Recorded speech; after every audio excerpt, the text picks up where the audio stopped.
TV7 Israel News is made possible thanks to your generous donations.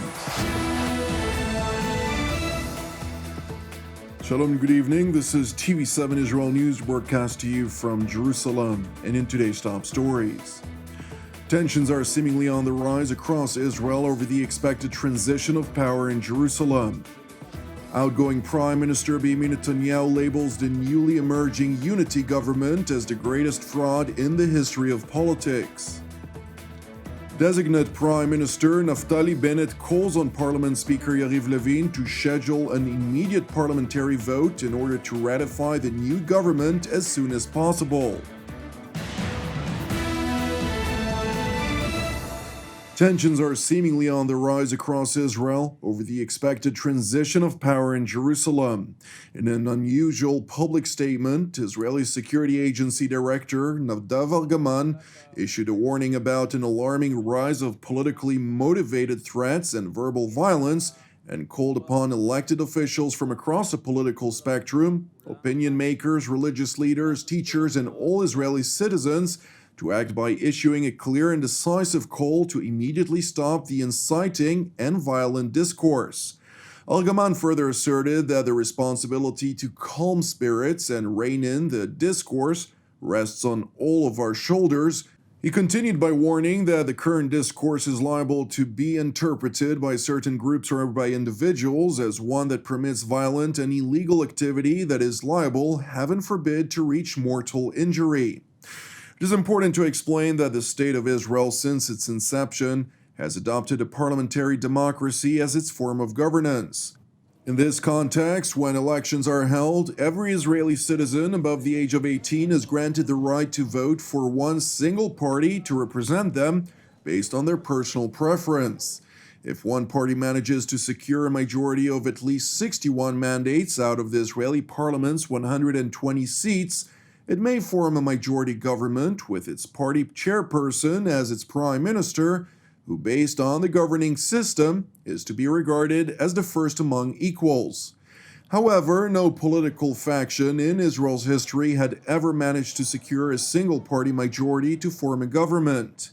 Therefore, since the early days of the State of Israel, the largest parties were consecutively forced to come to terms with multiple smaller parties, which managed to pass the electoral threshold of currently 3.25%, a reluctant dependence for the purpose of forming a viable coalition of at least 61 mandates or more.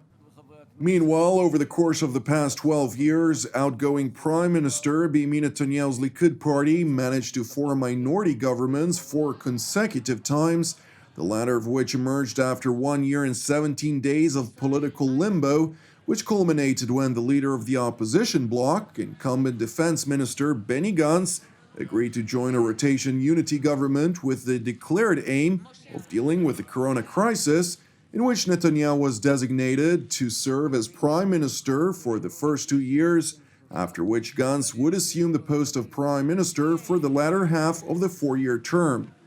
Nevertheless, the unity government's life expectancy was short-lived after budgetary disagreements, at least declaratively so, officially coming to its end on the 17th of May, 2020, drawing the country back to a political state of instability.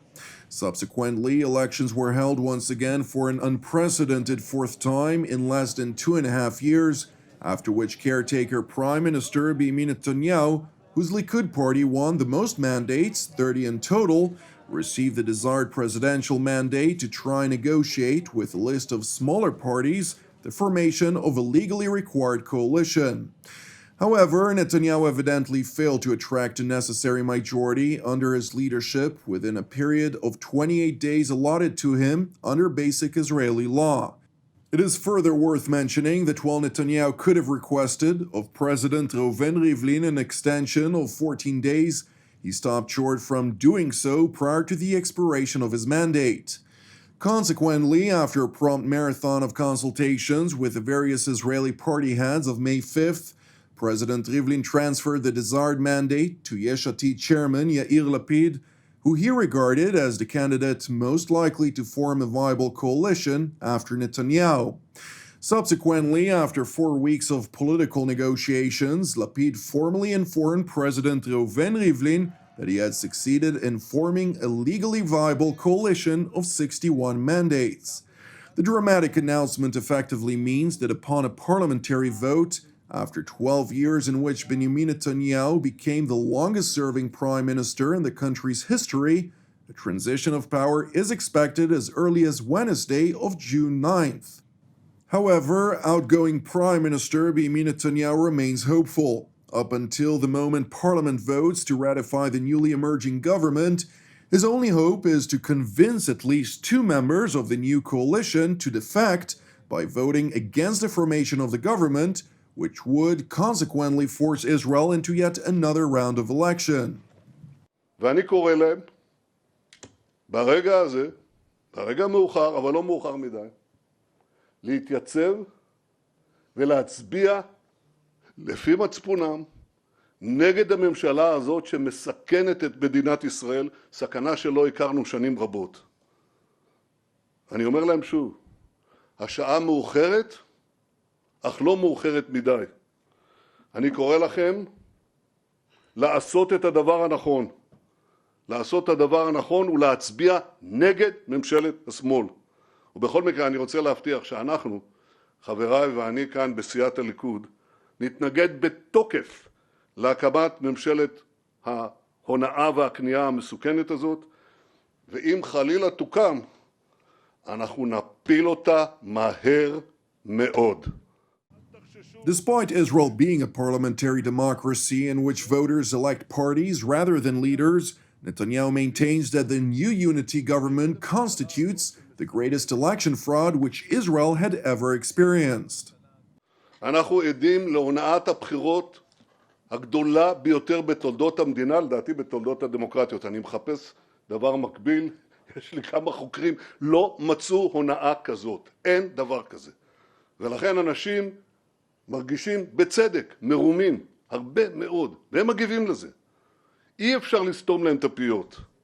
ואסור לחסום חשבונות פייסבוק וטוויטר רק כדי להשתיק את הביקורת נגד ממשלת ההונאה הזאת.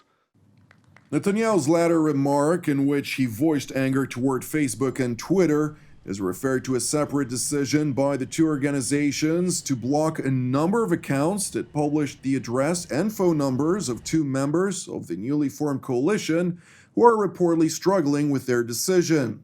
In response, designate Prime Minister Naftali Bennett, whose members are subject to mounting pressure, stressed that while vigorous criticism is legitimate, red lines should not be crossed. יש מי שמתנגד לממשלת האחדות, הוא פועל למנוע את הקמתה, וזה בסדר גמור. אפשר לדבר נגד, לכתוב נגד ולהפגין נגד. לא כל התנגדות לממשלה היא הסתה, ואסור לחסום בפייסבוק מאמרי ביקורת חריפים ככל שיהיו. במהלך שנותיי בפוליטיקה הבנתי שמנהיג חייב לדעת להקשיב לביקורת, להכיל אותה, וגם אם היא לא צודקת או מוגזמת, אנחנו צריכים לפתח אור עבה וכושר עמידה ולהמשיך הלאה. אבל ביקורת לגיטימית מחד והתנהגות מדאיגה מאידך. בשבועות האחרונים מופעלת מכונה אלימה על חברי הכנסת מימינה ומתקווה חדשה. זה מבצע ממומן, מנוהל, שמטרתו לשבור אותם כדי שהם יערקו ויצביעו נגד הממשלה החדשה. ובמבצע הזה לצערי כל האמצעים כשרים. Bennett went on to accuse Netanyahu of blatantly inciting to violence and urged him to let go. אני שמעתי את נתניהו מוקדם יותר היום אומר לתומכים שלו, ממש בשפה הזאת, אל תפחדו להיכנס בהם. להיכנס בהם זה לעקוב יום שלם במכוניות אחרי חברת כנסת עם רמקולים מחרישי אוזניים על אוטוסטרדה, ממש סכנת חיים. זה להפחיד את הילדים שלה בדרך לבית הספר, לאיים בפיטורים מעבודה ולשלוח כללות ואיומים מכל עבר. אני קורא מכאן למר נתניהו, תרפה, תשחרר את המדינה להמשיך הלאה. מותר לאנשים להצביע בעד הקמת ממשלה, גם אם אתה לא עומד בראשה. ממשלה שהיא אגב 10 מעלות יותר ימנית מהנוכחית.